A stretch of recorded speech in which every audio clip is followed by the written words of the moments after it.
This is Kathryn Goetzke, host of the Hope Matrix podcast. We are here to share science, stories, and strategies for how to hope. I'm the Chief Hope Officer of the Shine Hope Company, and Shine is the mnemonic for how we teach hope. So when we talk about hope, we talk about how we use stress skills, happiness habits, inspired actions, nourishing networks, and eliminating challenges, which are our thinking patterns that get in the way of our ability to hope. Hope is a skill. You can measure hope, you can teach hope, and you can start practicing skills to activate higher hope in your life today. And on this Hope Matrix podcast, we aim to bring in guests, experts in science, people with stories, and those that have strategies for activating hope in your life. Well, hello, listeners. This is Kathryn Goetzke, host of the Hope Matrix podcast. Grateful to have you here listening with us today. Excited about our host, Dr. Christina Vela. She is joining from Las Vegas, Nevada. I was just visiting with her just a couple weeks ago. We've so excited to share with you all of the work Dr. Vela is doing, as well as her personal journey around hope. So welcome to the show. Can I call you Christina? Is that okay? Of course, yes, please. Thank you for having me. I'm so excited to be here today. Yeah, thank you so much for being here, joining us. First, I would love for you to give our listeners just a little background about who you are right now, what you're doing, what you're working on. You're one of the most inspiring humans ever. Really, really incredible. So we'll get more into that later. But if you can just give us, a little background about who you are, that'd be great. Sure, great. Well, thank you. Well, Christina Vela, I have had the joy and privilege of being the CEO at St. Jude's Ranch for Children, which is a Nevada-based nonprofit. We are not connected to the hospital. So that's a really important differentiator. The hospital, of course, does great work. We do incredible work. And we just do different kind of work. So what we share in common is the patron saint of St. Jude, which is for desperate causes. So for listeners, just to be very clear, St. Jude's Ranch for Children is not affiliated with the hospital in any way. We have been serving the Southern Nevada community since 1966. Which is really incredible. Our primary campus is in Boulder City, Nevada, which is about, 20 minutes outside of Las Vegas or Henderson area. And if your listeners have ever driven to Hoover Dam or have left Vegas to go to Arizona, chances are you've driven by our campus in Boulder City as a staple. We've been here, as I said, since 1966. And before there was really anybody else living in Boulder City, we have this beautiful 40-acre campus that is now, which is our headquarters. We have 3 locations across the Vegas Valley. But as a summary of what we do at St. Jude's Ranch for Children, our job is to create pathways to hope and healing for children and young people that come from hard places. And the hard places that I'm talking about are things that are like child abuse and neglect, adverse childhood experiences, things like, physical abuse or sexual abuse or neglect. We care for young people experiencing homelessness as well, that are in the transition youth age range, which is 18 to 24. Our foster care services are for 0 to 18.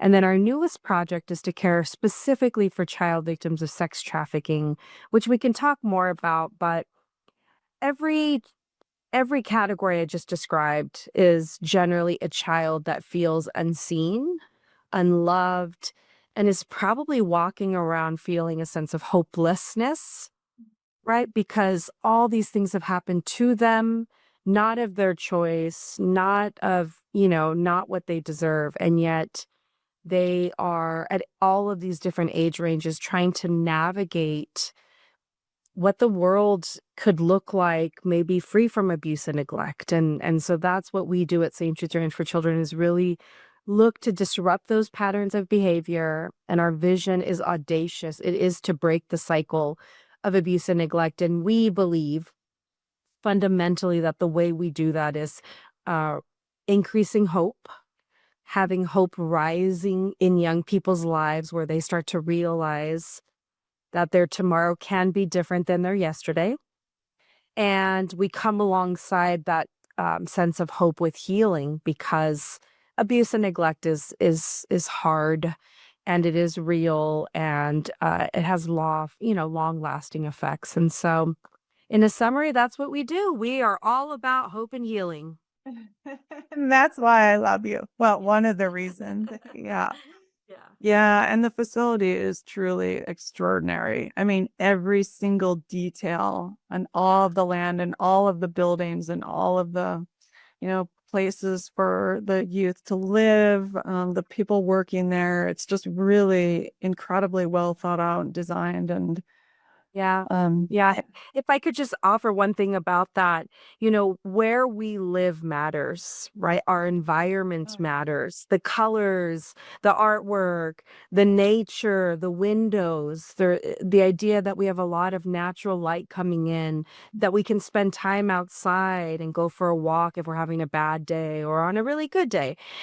And so the built environment matters so much, and we think that that's part of the magic, right? Of how we really inspire hope as we create safe environments that are physically safe, of course, right? Doors lock, windows lock, all of that physical safety. But I think what we're really trying to get at is emotional safety. Right? How do we help people feel safe in a way that maybe they've never felt safe before, that they can start to let their guard down and start to learn new things? And that's where when the guard starts going down, that's where we start to see hope rising. yeah. And that's where we can come in and bring healing or provide space for healing when we have young people that feel emotionally safe enough to tell us about what's happened to them and to start to process through that. And so the built environment is a very trauma sensitive or trauma informed environment, because it matters, right? Where we live matters. Homes are needed. Children deserve beauty and color and artwork and places to play. So thank you for commenting about how beautiful our campus is. It is with intention that it be this beautiful. Yeah, absolutely. Yeah. And as we go through the Shine framework too, I mean, all of the opportunities for these kids to shine, to practice all of the skills that are embedded in what we know, impacts youth's ability to hope and our ability to hope and to shine hope. It's, you provide the opportunity in every nook and cranny of the land. So yeah, really incredible. Can people visit it? Just, yeah. Coming. Yeah, so our campus is open to the public. It is open. Every day the gates open at about 7 a.m. and they close at 4 p.m.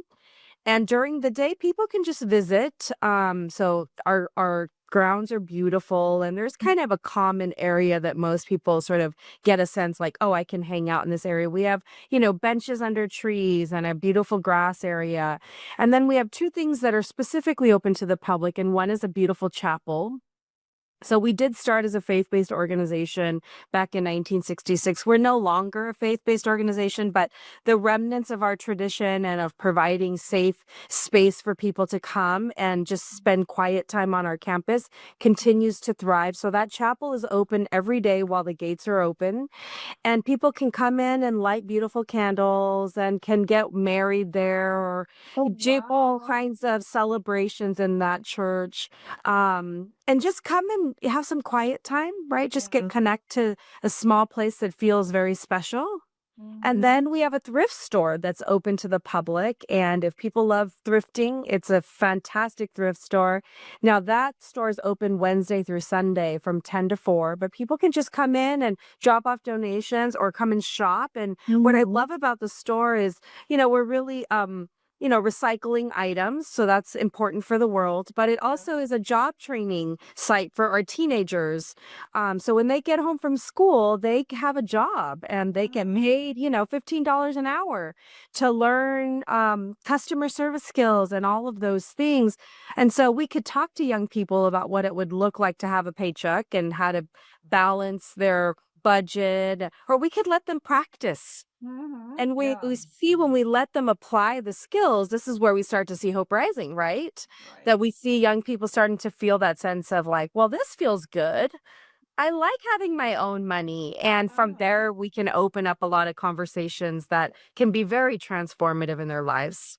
Yeah, that's amazing. I didn't even know there was a thrift store. So You've missed it the last couple times, so you're gonna have to come back and visit us so you can hit the store. Yeah, I knew I do know they have a very cool heart installation in the center where you can put locks on. Yeah. With messages. That's really incredible. So that's amazing. Well, let's step back for a moment. I would love to get a little bit more into your story, your own story around hope. I love that you bring up Hope Rising. Chan Hellman is a great expert on. He's in our college course around hope. He has a great book. So, listeners, if you haven't read it, Hope Rising is great. It gets a lot into the hope science and the importance of hope, why we need hope in our lives, and how yeah, it's a skill that we can learn and practice and cultivate and infuse into communities. And I think, more than ever, we need to be doing that. And as you already mentioned, in your population, of course, they're going to be high in their moments of hopelessness, and teaching them proactively how to manage that is so important. But yeah, but before we get into more of that, I would love to talk more about you and learn more about you and your own story of hope rising. Speaking of rising, yeah. And just like the goal of our work is to normalize our conversation around hopelessness and moments of hopelessness, that we all have them. When you deconstruct it, it's really feel emotional despair. So sadness, anger, fear, and then a sense of helplessness. And when you go through challenges in life or, circumstances beyond your control, of course, you're going to feel more moments of hopelessness. And it's really how we manage them that matters and predicts if we turn to things like addiction or self-harm or violence, or if we kind of make it through and, get degrees and get jobs and become engaged members, have families, all of that. And so we use stories to teach kind of others the framework so that if they're navigating similar circumstances or others, they can learn from someone that's been through it themselves. So I would love to talk with you today about something that you've gone through, or a challenge you've had in your life, and talk about how you shined your way through it. So, Yep. yeah. Well, thank you. Well, like everybody, right? I carry around an invisible suitcase full of like a whole life of, good and not so good, or lots of opportunities for growth. No doubt about that. So, well, a little bit about myself. I mean, I guess to start, I'll share a little bit about my parents. And I think my parents really play into a few things, but I'll share that my dad immigrated from Mexico after having a tough childhood, had 14 brothers and sisters, big family, and he was on a quest to find the American dream. And so, like many immigrants, came to this country and worked incredibly hard, in not so nice kinds of jobs, if you will, like a lot of hard labor jobs and things like that. But he never gave up hope that he would become a U.S. citizen. And when I was about 13, he accomplished that goal of becoming a U.S. citizen. And he is such a patriotic and he's so proud to be an American. And so I was raised in a home where that was a constant, my dad was studying, and now he didn't have a lot of education. And just to watch him, I remember sort of, I could see him sitting in that big chair with the book where he was learning, so that he could go and take the test to become a citizen. And so, so that's an important part of my life. But my dad didn't speak any English when he moved to the United States, and we grew up in Southern California. So he moved to LA when he landed, and he ended up meeting my mom at a New Year's Eve party. Now, my mom is a platinum blonde. I mean, she's got blonde hair like you and blue eyes, much like yours, Kathryn. Nobody would expect it because my father's genes are very strong, so I look very much like my dad. But my mom was this platinum blonde hair girl that my dad met. My mom didn't speak any Spanish, and they met at a party across the railroad tracks where my dad wasn't supposed to be. literally, like out of a Oh, movie. oh my And gosh. my dad talks about my mom walked in the room and he said he had never seen somebody so beautiful in his whole life. And and so I teased them over the years, right? Like they spoke the language of love. My mom didn't speak any Spanish and my dad didn't speak any English. And somehow they found a way to communicate. And very quickly they fell in love. While my mom had been in foster care. And my grandma on my mom's side had died when my mom was young and left my mom with her father, who was an alcoholic and had a lot of challenges. And so at some point, my mom ended up in foster care. And that doesn't really show up until much later in my life because my mom never really talked about that. She found my dad that had this gigantic family and religion and culture and traditions. And my mom just was in heaven to have this big family and these new traditions that she could make her own. See, when she was in foster care, I mean, back in the, early 70s, I mean, she didn't get her birthday celebrated and she didn't get big Christmas celebrations. And, she kind of moved around from home to home. And when she graduated from high school, I mean, her story of hope was to find a partner that she could raise a family, to live a life that she never got to live. And so I'm the only daughter and I'm the oldest. So here comes along this little brown baby that looks nothing like my mom. And, we struggled through life, right, in terms of like not having everything we wanted, but certainly always enough. And my parents were really magical at providing space for our family to come and be and get counseled and helped and when they wanted to get married. And somehow my parents just were the place, my home was the place where people would come when they were having a lot of problems, or I'd hear crying, or I'd hear, like, I didn't always know what was going on, but my parents was that, like, our home was that home, and we didn't have a lot of money. So I don't know how they'd make the food seem like there was more than enough for everybody. On Thanksgiving, there was more than enough.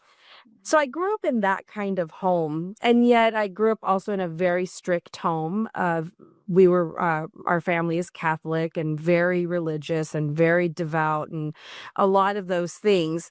Well, I started, my dad sort of had his way about his life and thinking how his daughter should behave, which come with a lot of rules. My brothers, on the other hand, had a much different standard. Totally. I hear a different standard. And to be quite honest, it was very hard for me as a kid growing up watching my younger brothers just do all the things. No. And it created, kind of this rub between me and my dad, and I was my mom's sort of best friend and all these things. Well, to fast forward, I became a little bit of a rebel with no cause. I mean, I was just reveling, like, I'm a rebel with a cause now. So we'll come back to that. Right, But right. at that point, I don't know what the cause was other than to disrupt my father's expectations of me and that like I couldn't go out and I couldn't do things. So, I was the kid that was ditching middle school for 72 days in a row. I was being a naughty kid. I was going all kinds of places, engaging in all sorts of things that were increasing my vulnerability. And I didn't know that, right? I was just running fast and hard. Yeah. By the time I got to high school, I didn't grow up in a neighborhood in LA County that I don't know. I don't think people expected much of us, to be quite honest. It was a very low income school. Nobody really expected a lot of us. There was no college prep. There was no talk of SATs. And if there was, it wasn't in my cohort. Mm-hmm. I knew had ever gone to college. My father, actually both my parents had these big dreams that their daughter would be the first of our family to go to college. And I wasn't on that track, to be quite candid. I mean, I was, hanging out, partying, doing all the things. Yeah. Well, come senior year, I'm nowhere prepped for college, like not one bit.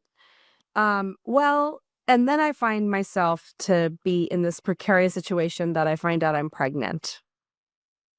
Wow. Oh boy. So that meant I had to admit I was out doing things that I shouldn't be doing. Yeah. And there was a lot of fear around expectations, our religion, our family dynamics.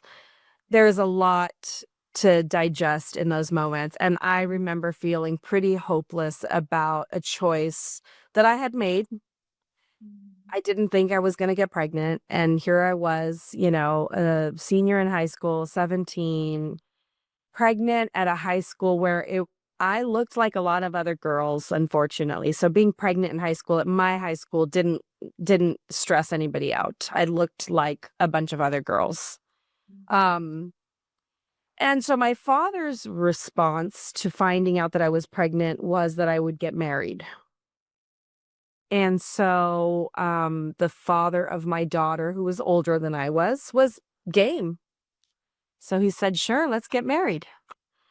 And, I didn't really think I had a lot of choices. In hindsight, I had choice. But as a 17-year-old living at home with my parents and managing all the things I was managing, I didn't feel like I had a choice.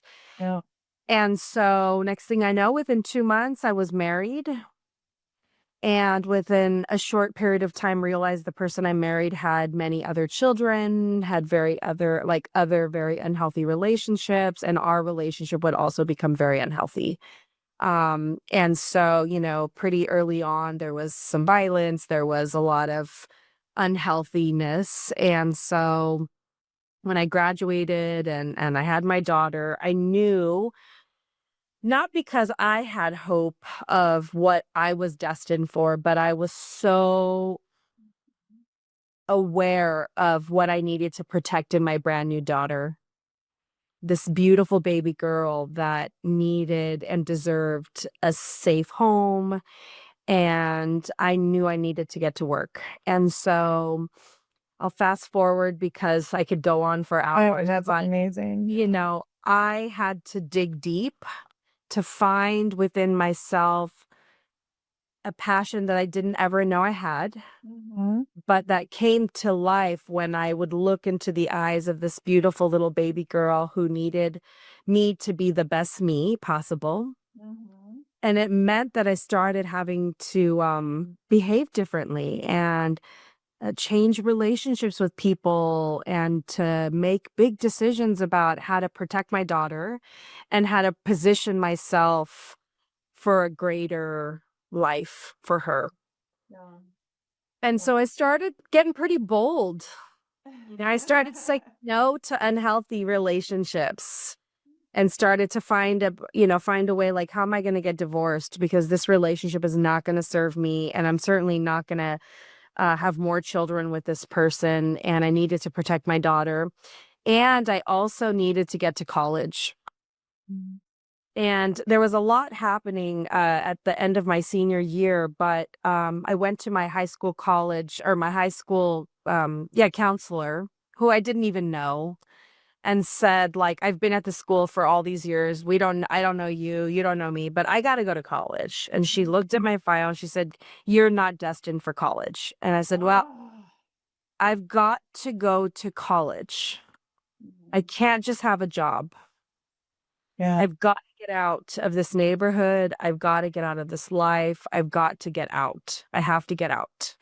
And she said, well, you're not college bound. And I said, okay, well, I don't know, but isn't that like a you problem too? Right. And I have to interject, right? I mean, there's really clear research now that sometimes teachers, therapists hope for the person they're working with, students, there is more predictive of outcomes than the students hope themselves. And to me, you must be very high in hope because you were able to overcome that. And so if you're listening and you're leading and you're working with kids and you don't believe they have any hope, keep that to yourself and do Please. whatever you can to help them create the pathway or find someone that can do that, because that Absolutely. destroys lives. So Absolutely. sorry.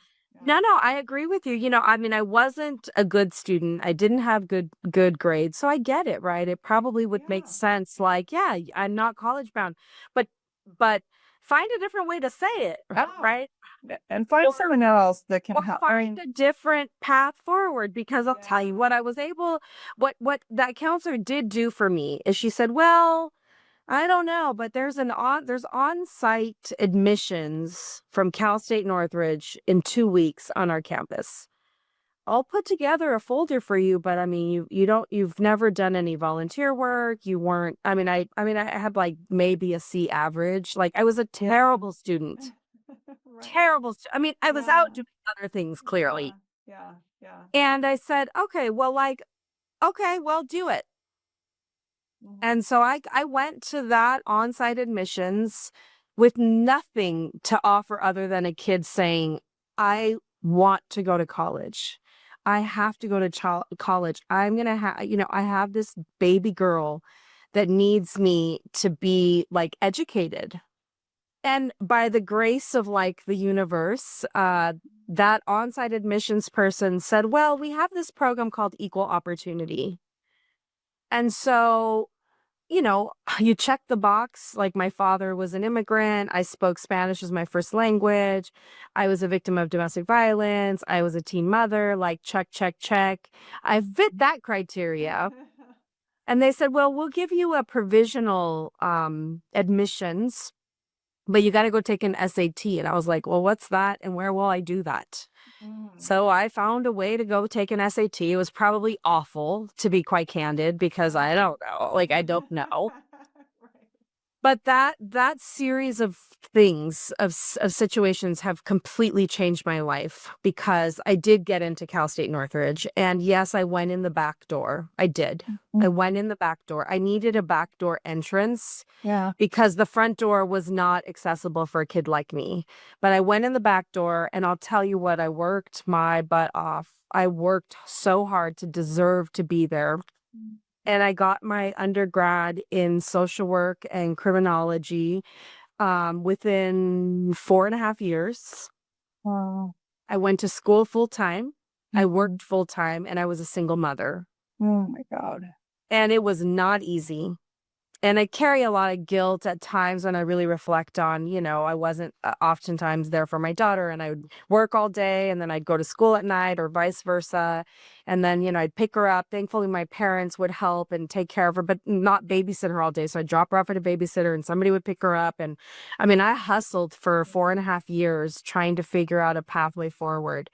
And there were many a nights when I wanted to go to a party like my friends at school, or I wanted to go to the homecoming events, or I wanted to just sit on the couch and veg out, and I couldn't.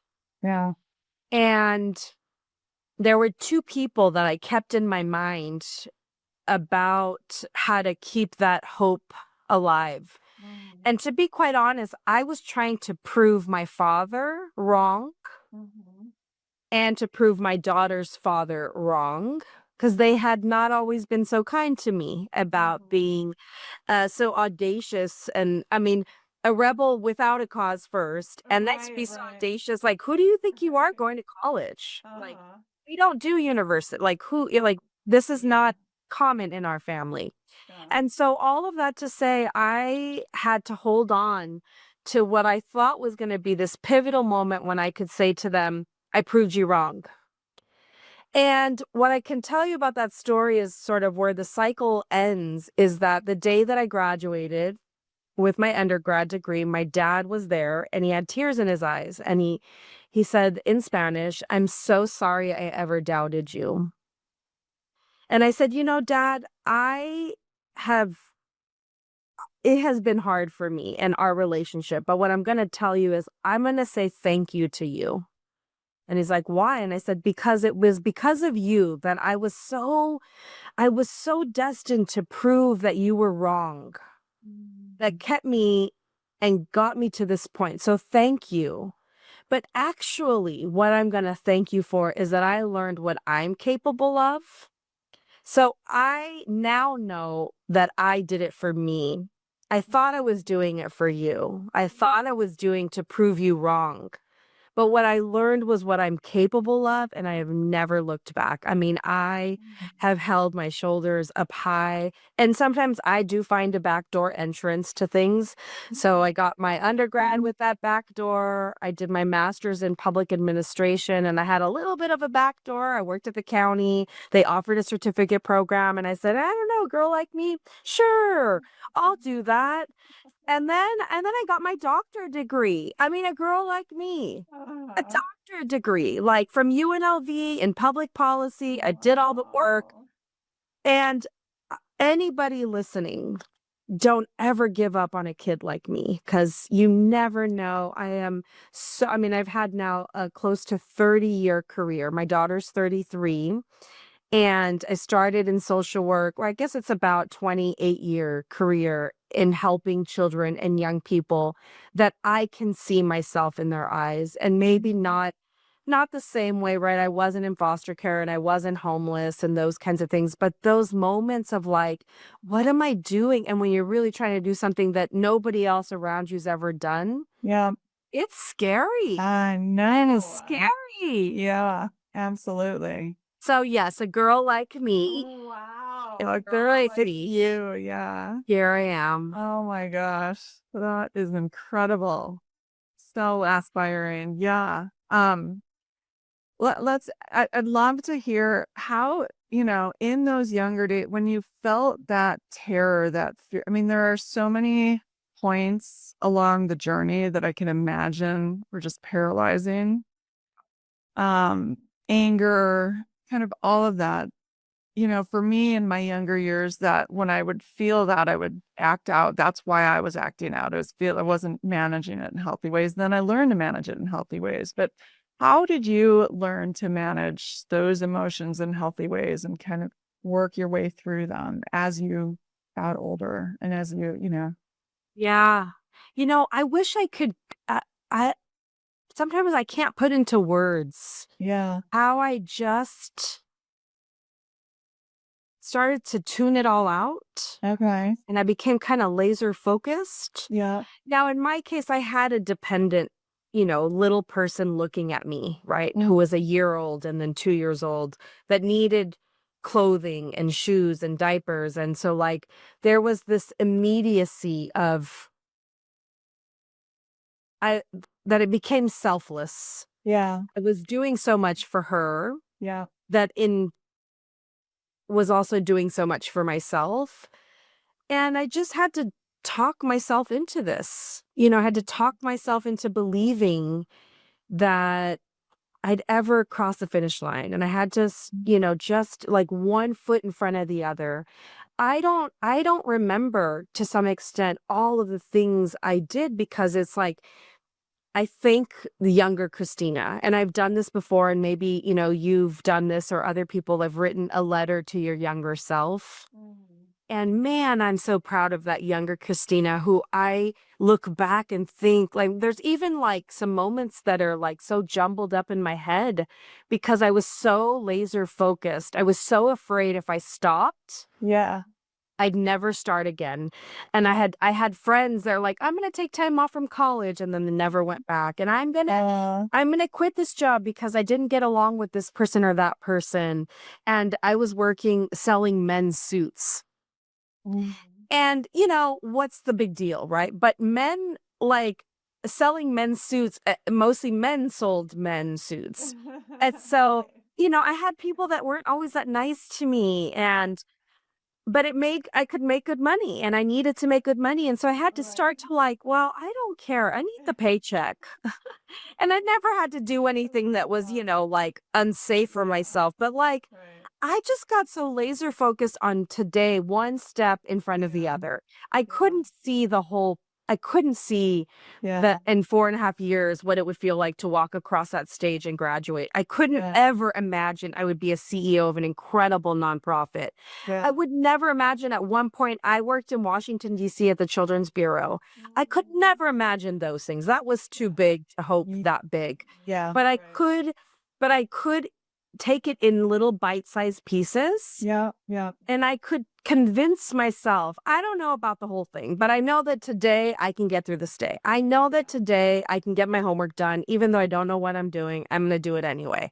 Like, I could convince myself in these little incremental steps. Yeah. Right. But just Yeah. do it. Like, Keep just going. do it. Yeah. Just do it. Just do it. And next thing I know, it was like 4.5 years later and I had a degree. And then I was like, well, I did it. Oh my gosh. And I kind of used that standard in so many areas of my life. Like, just do it. I'm afraid. I'm going to do it anyway. I don't know who I am. Who do I think I am building this $30 million project, the Healing Center? Who do I think I am asking people to contribute and to envision a different tomorrow for child victims of sex trafficking? I don't know who I am, but I'm passionate about the work. Yeah. And a rebel with a cause, right? And so I just, I just have to believe in what I'm doing. Yeah. I don't always do it for myself. Yeah. But when I care about something, my daughter, my family, my community, the children, I can get super passionate about that, which takes me out of my comfort zone. Yeah. Makes me do and say and behave in ways I've never done before because I'm that passionate about this thing. Yeah. In turn, it fuels me to then do more. Yeah. But that's my shine hope story, right? Is that I keep shining a sense of hope for others. And every day I'm just filling up my own cup as well. Yeah. Yeah. That's amazing. I mean, so many of the things I think embedded in what you were doing, whether you knew it or not, was about hope too. Like affirmations. I mean, maybe you didn't write them down and say them to yourselves, but you were saying those. So like conquering those negative limiting beliefs with those positive affirming. We have to do that for ourselves. Otherwise we start believing, what our mind is saying, and our mind makes up so many stories.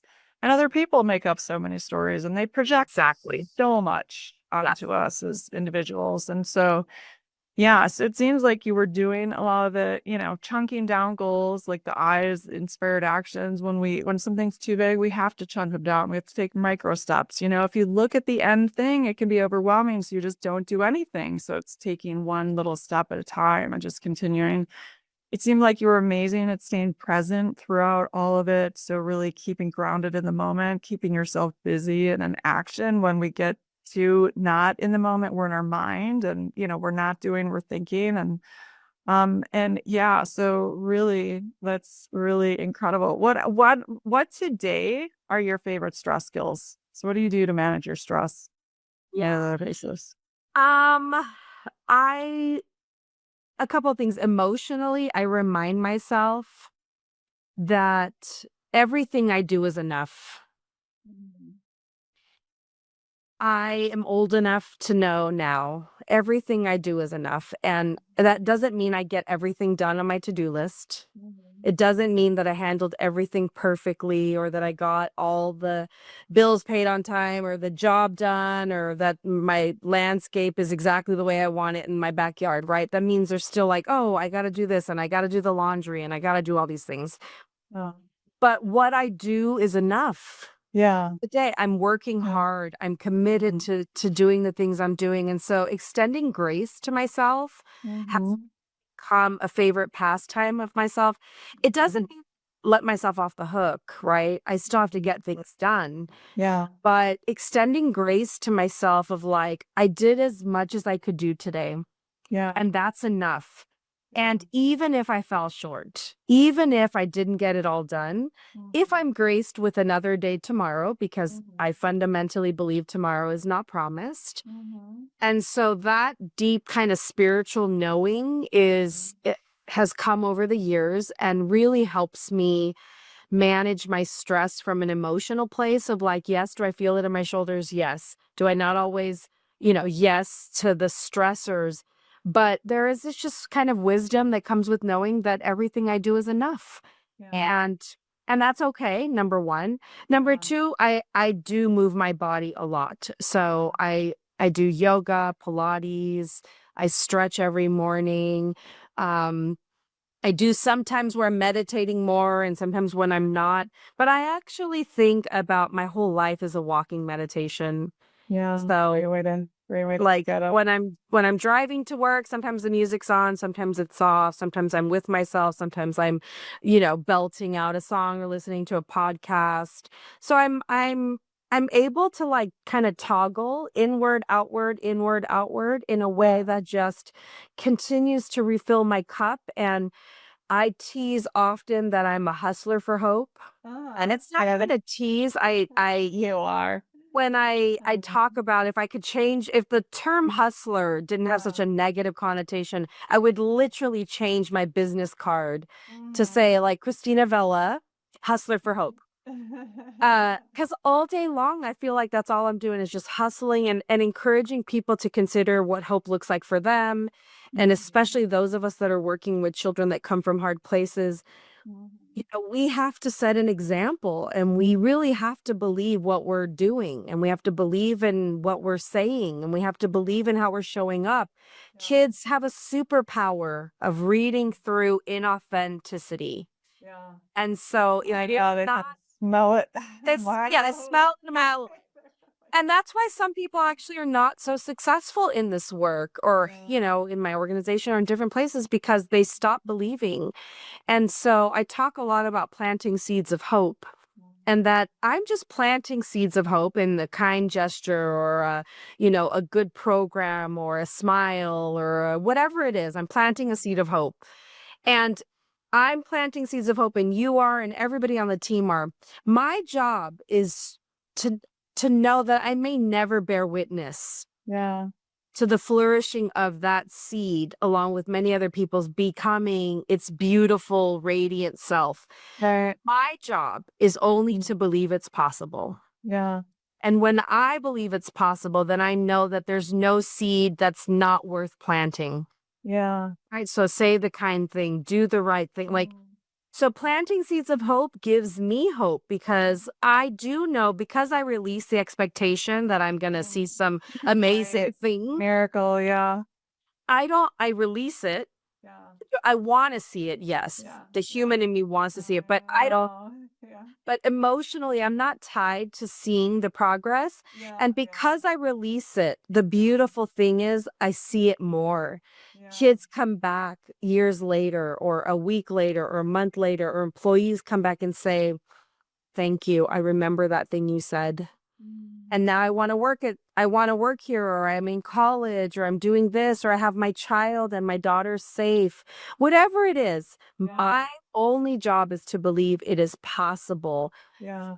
Change in their lives. And that releasing of that expectation has made hope live brightly in my life. Yeah. I don't have to see it. Yeah. Right. I know.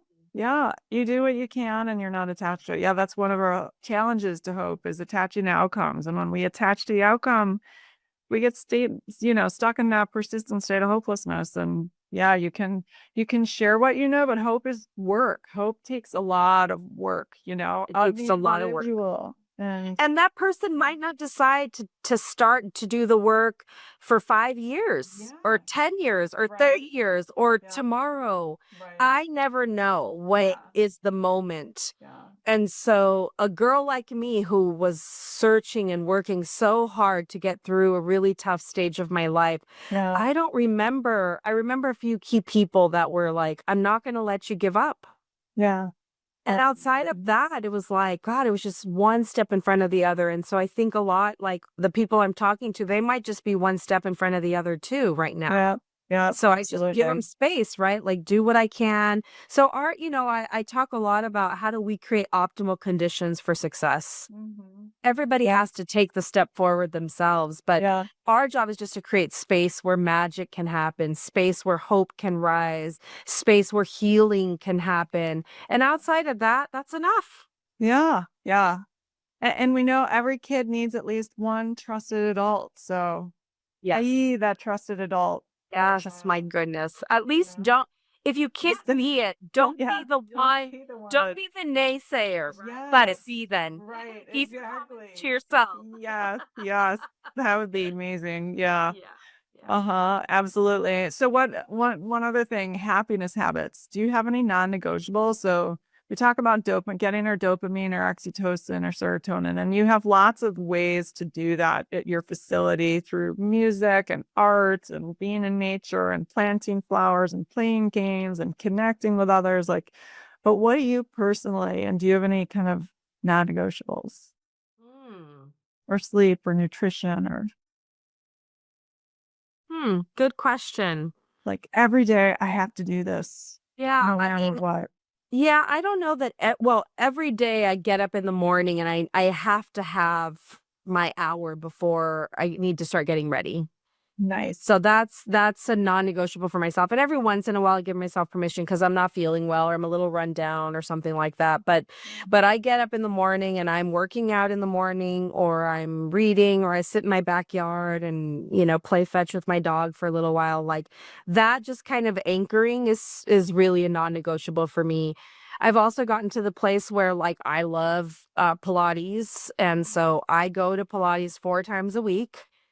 And I will, and it's always in the evening because it's after work, but I start to say no to events and Yeah. speaking engagements for days that I'm like, sorry, I'm not available at that time. And I used to not do that. I used to give up of my own time, even in the night. And I work a lot. So there's no but there are a couple days a week where those classes I love, and I can't, I'm like, I won't give up the time. It's 1 hour. I get to take 1 hour to go to my class. Yeah. So, That's so that's an amazing. important thing. And I love to cook dinner for my family. My kids are all adults now. I have 3 kids. And today actually is my son's 26th birthday. Oh, happy And birthday. thank you. What's his name? Michael. Michael, happy birthday. Thank Well, you. it'll be later and happy Yeah. belated. Yeah, happy belated birthday. But I still as busy. I still, the non-negotiables are like creating magic for my kids, even though they're adults. So we'll go to dinner tonight. And even though somebody asked me about something else, I'm like, I'm sorry, I cannot do that day. So I think what I've learned is to start to put up some boundaries. I still get run over a lot, right? I say, yes, I worked all weekend. I did this, I did that. I choose those things. And then there's just some times when I say, sorry, I can't do that. I've got my own family, or I'm going to cook dinner tonight. And so that's important for me. So I've just gotten, I'm older now. I'm in my early 50s now. I've entered a new chapter, and Yes. I'm getting a little wiser on how to put up some boundaries. It's not always comfortable because I pride myself on being a yes kind of girl. Yeah. Yeah, I'll help you out. Yes, call me. Yes, Right. go. And so I've had to learn that it's okay to be not sure, or maybe, or some other day kind of girl. Right. Yes, exactly. And to say yes to yourself more. That has not been easy, and I keep practicing that a lot. But I am really grateful. I try to take really good care of my body, and I thank my body every day for putting up with me. Because there's times when I'll tease. I mean, this water bottle, I've drank this much. It is halfway through my day. Yeah. My There's coffee so much cup. gone. Right. I'm It sure. has right. So I thank my body for tolerating that I don't always drink enough water, and that I don't always eat a good lunch or whatever. But I come from a place of gratitude for myself. Yeah. I tell my body, thanks for putting up with me, man. Today was a brutal day, right? Yeah. So just some little tidbits of things that are pretty important for me to keep a positive mindset, so that I can get up in the morning and have a full day. And I know that I won't get to it all, and that I'll be okay with that. Yeah. Yeah. I love that. And you already talked a lot about the why. And having a why is so important to everything we hope for, and making sure it's intrinsically motivated. So not extrinsic by things outside of ourselves, but within yourself, which was, interesting. You said you came to realize that with your dad. You thought your degree was extrinsic, it was his, but it was actually about yourself and the future you wanted to create for yourself and your daughter. the life. So really amazing. So wonderful. So is there anything else would you like to talk more about the programs you have or what you're working on? Love to hear more about that. I mean, it's beyond inspiring. Thank you. I mean, I think there's many people around the world that are trying to just create safe space where children and young people know that what's happened to them does not define them, that they deserve a life free from abuse and neglect and exploitation, a place where it's safe to dream again. We have so many children that, because of their pain and their trauma, it's become unsafe to dream. Yeah. Yeah. And so our work here at St. Jude's Ranch for Children, like many other places, right? But our work is fundamentally rooted in creating safe space where kids can start dreaming again. And dreaming of anything, like, some very short-term tangible things to hopefully get them to start thinking about more midterm and then long-term changes. I mean, for me, I never could have imagined that I was going to get a doctorate degree. Yeah. There was no way. No way. A girl like me, like, no way. And, you just bite-size it, right? To your point, we just got to make it into chunks. And so, our work at St. Jude's Ranch, yes, we care for kids that are in foster care, which already sends a message to them about, like, it's not safe for you to live at home, and this tug of war between them and their love for their families, even if the family's unsafe and unhealthy for them. Yeah. And how do we keep them anchored to this place of inspiration where their pain becomes their power? Yeah. Where that hope starts rising in their lives in little increments. Like today, they didn't get in trouble at school. Yeah. And they decided to do their homework because tomorrow they know they're really excited about that music class or that art class. And they want to tell that mentor, I did good on my test, or I studied, or I turned that assignment in even though I didn't want to do it. All these incremental little micro movements in the right direction of hope. Yeah. And so it's just about creating that and then talking to our employees and our staff about their wellness and encouraging them to see they are the most important resource we have, because relationship is the number one best intervention strategy we have. Yeah.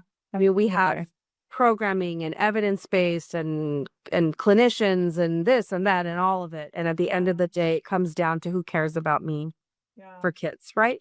Yeah. In our own lives as well. And so, my job is to inspire people to see their, I'm proud of my work, but my job is to help people get so inspired about their work, because I alone can't do it. You alone can't do it. We need people to have their, to shine hope. Yeah. And it becomes a multiplier. Yeah. If we can create these circles of influence, these compassionate cities, as our community works so hard on talking about compassion for each other and for ourselves, so that we can tap into what hope is and the power it can have in our lives. And so, I mean, that's our work every day, right? And it doesn't mean it's easy. I mean, asking children and young people to consider living their life different than their parents is scary. Yeah. It's scary. Yeah. And it means you chart on a journey that nobody went before you that you know of. Yeah. And yet a girl like me could do it. Can do it. So yeah. Yeah. Absolutely. So that's what we're up to, right? It's just creating. I mean, the beautiful part is we've got a residential campus. Yeah. So we have place, right? We have a place where we can infuse positivity and hope, and we can create these pockets of change. And we can see one kid at a time, the difference we're making. Yeah. So that's, the beautiful part of having a residential campus. But if anybody listening, sort of lives in or works in places where maybe they don't have this kind of thing, like, just pick one person today to make a difference for, right? I mean, it's back to basics. Like, be kind to people, get passionate, right? Get a fire going in your belly. Yes. Care About about. something. Yes. Daughter early on was the fire in my belly, right? Yeah. She was literally, yes, Yeah. literally became literally. Right. But then it when I Yeah. tease about I was a rebel without a cause, and then I became a rebel with a cause, then I started caring about so many things bigger than myself. Yeah. And so that's the thing that keeps me going, is that Yeah. I'm part of a change, a matrix of change. Yeah. And I alone, I'm not going to do it, but with people like you and so many others. And so I'm so excited that we're going to have the Shine Hope curriculum in your whole program at the Healing Center, which is our new campus for victims of sex trafficking. And we'll infuse it in other parts of our program because that's what our kids deserve. Yeah, absolutely. And you're such an incredible example for them. So, Well, thank you. yeah. And it takes brave leaders. Like, anyone that says they haven't ever experienced a moment of hopelessness or don't, they are just not being honest with them. We all experience them all the time, and it's just how we navigate them in healthy ways versus unhealthy ways. And, so teaching your kids and sharing what with your kids, you're so humble about it too. And I love how you present it to them too. It's really that they can learn and they don't have to make those choices, that the opportunities are there and the skills and then the spaces are there for them to, so it's really wonderful. Well, thank you so much. I am so grateful to have had this conversation. I've learned so much about you and how, it just gives a whole new meaning to the place for me too, and the work that you're doing. It's just so incredible. I'm grateful to be working with you and have your brilliance, because as we work on the programs too, we get feedback, we improve them from people like you. So I'm really grateful. And Vegas is a hopeful city, so that's very fun. And and we're about to launch Chicago soon, so which will be great. Yeah, and help with all the work. So we need our kids to learn how to build their hope muscle. So thank you. And the adults around. Oh yeah. Us adults, I think, have even a harder time, right? We've got to create space where kids can be safe enough, which means we've got to do the work ourselves, because the adults are, I mean, one adult can just destroy a young person's, that little ember of hope. And so, I tell people a lot, like, either help be part of it or make a decision. If this doesn't work for you anymore, if you're tired, if you're burnt out, then I wish you well. Move on. Yeah. Right. Move on. It's all good. Yeah. Find your But thing. find your thing, but don't take it away from a key, from a child or a young person or a coworker who's still excited about the work, right? So we have those courageous conversations a lot with people about, you're sounding different. What's happening? So yes, we need to create hopeful cities for children, but we also need it for the adults. So I look forward to continuing to support all the incredible work that you all are doing. And at the school last week, we had a training, and they have sunflowers everywhere. And I know the meaning behind it, and I see the sunflowers, and it just makes me smile, like, to see everybody making it their own mission to shine hope also. So it's pretty incredible. That's incredible. Yeah. Thank you so much. Well, thank you for this wonderful conversation. How can people find out more about you? So visit us on our website at stjudesranch.org, or if you're on social media, we're on all the platforms, St. Jude's Ranch for Children. You'll find all kinds of posts, our stories of impact, our hope, ways to get involved if people are, local in the Nevada area. People visit Las Vegas, so come see us. Yeah, right. A lot of times people come to visit and hang out and have a good time. It's like, well, built in a little trip, and if you're coming to Hoover Dam, come visit us for half an hour. I promise it will be a highlight of your day to come and spend some time on this beautiful campus. So visit us, or people can get in touch with me as well. There's on our website ways to connect with me and my email. And if people have more specific questions, I mean, honestly, people can email at info@stjudesranch.org if they'd like to learn more specifically. So yeah, get connected to us or get connected to other organizations doing incredible work, because they're all over our country. Amazing. Love it. Well, thank you so much. And thank you all the listeners for listening in. Please check out stjudesranch.org and Christina and all her work and her team. They're amazing. The work they're doing is incredible, again, in Las Vegas, right outside of Las Vegas. So thank you so much for listening. Please do share this with others if so inspired, and have a great day. And remember to keep shining. No matter what life brings, you got to keep shining hope. Thanks a lot. So thank you all for listening in to the Hope Matrix podcast. We want to shine a light that hope is teachable, hope is measurable and teachable, and provide you with actionable insights for how you can start activating hope in your life today, and provide a framework so you can start talking about hope with other people and practice these skills together, because we are better with hope. Please feel free to check out theshinehopecompany.com, where we list all of our resources around how to hope.